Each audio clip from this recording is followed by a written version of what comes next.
지난달 서울의 한 대형 병원에서 일하던 간호사가 뇌출혈 증상을 보였습니다. 그런데 해당 병원에서 수술을 받지 못해서 다른 병원으로 옮겨졌고 끝내 숨졌습니다.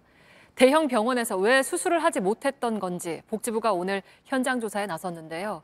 의료계에선 신경외과 의사가 모자란 게 근본적인 문제라는 지적이 나옵니다. 유효한 기자입니다. 보건복지부 관계자들이 병원 밖으로 나옵니다. 복지부는 오늘 서울 아산병원 관계자들과 만나 간호사 사망 사건 관련 현장 조사를 벌였습니다.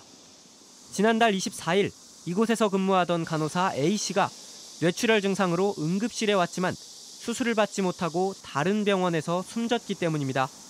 초동 대응부터 환자 전원까지 각 단계별로 어떻게 조치했는지 현장의 사실관계 확인하고요. 위반 사항이 있는지 좀 살펴보려고 합니다. 서울 아산병원을 관할하고 있는 송파구 보건소입니다. 복지부 조사에서 병원의 대응 과정에 문제가 있었던 것으로 판단되면 이곳에서 행정처분 등 법적 조치에 나서게 됩니다. 대한간호협회는 철저한 진상조사를 통해 당직자의 대처와 병원 전원까지 걸린 시간 등이 명명백백하게 밝혀져야 한다는 입장문을 냈습니다. 하지만 병원 측은 대응 과정엔 문제가 없었다는 입장입니다.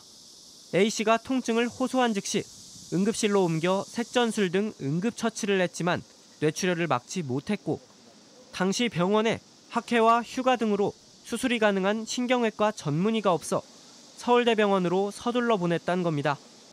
의료계에선 A씨 사망 원인을 만성적인 신경외과 의사 부족에서 찾아야 한다는 목소리가 나옵니다. 대한뇌졸중학회도 뇌졸중 치료체계의 부재를 이번 사건의 근본 원인으로 꼽으며 만성적인 저수가 및 인력 부족 문제를 해결해 24시간 365일 작동하는 뇌졸중 치료체계를 만들어야 한다고 주장했습니다. 한 대형병원 신경외과 교수는 우리나라 빅5 병원의 뇌혈관 의사가 2~3명밖에 없다는 게 사안의 본질이라며 수술 위험도와 중증도에 비해 수가가 낮아 의대생이나 신경외과 전공의들이 오지 않는다는 글을 온라인에 올렸습니다. 복지부는 현장 조사 결과와 함께 관련 학회들의 의견을 듣고 이르면 이달 말 제도 개선책을 내놓을 방침입니다. JTBC 유요한입니다.